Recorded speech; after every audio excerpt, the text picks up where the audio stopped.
Маған ренжіп жатқан барлық малшылардан кешірім сұраймын. Өйткені менің позициям басқа, олардың позициялары басқа. Олардың айтатын өзінің себептер басқа, менің айтатын себептерім басқа. Мен себебін түсіндіріп кетейін. Мен қаладан ауылға көшіп келдім. Неге? Өйткені қаладан мен химикаттан қашып келдім өзім. Ана магазинде толған химикат, балаңды бір жерге ертіп апарып магазинге кірсең, бала сұрайды, ананы берші, мынаны алып берші, сен қалай оған алып бермеймін деп айтасың? Айтшы. Қалай бала болғаннан кейін? Қай жаққа барсаң да химикат. Мен ауылға сол химикаттардан қашып келдім. Қашып келген мезгілде не болды сонда? Білесіңдер ме? Қашып келген мезгілде мынандай болды. Ауылға келсем, малдардың бәрін дәрілеп жатыр. Мен бірінші білген жоқпын оның соншалықты химикат дәрі екенін. Шын білмеймін ғой енді. Ондай ауылда өстім өзім, негізі мектеп бітіргенше біз бір әкем бір химикат қолданып жатқан көрген жоқпын.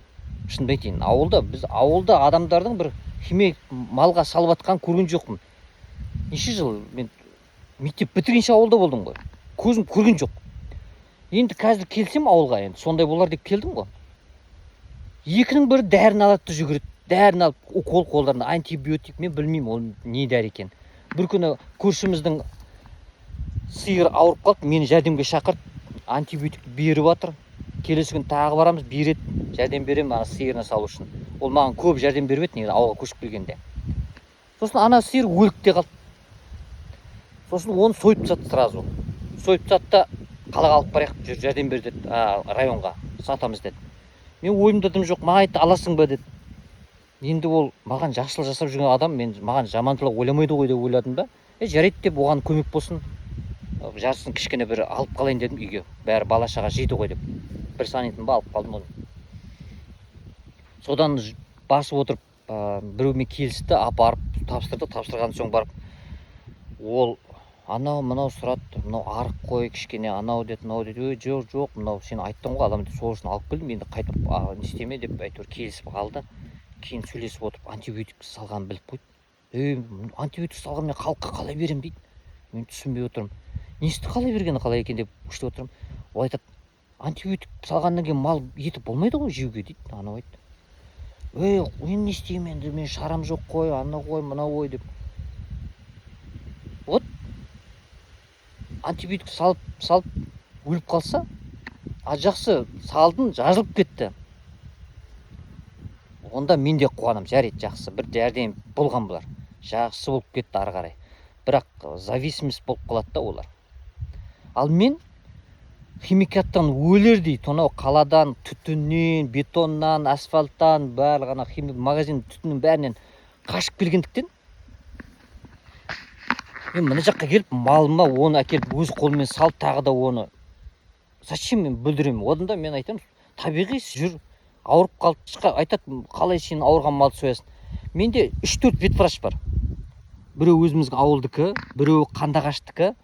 Жақсы ветврач, алхамдулилля, ол намазы бар.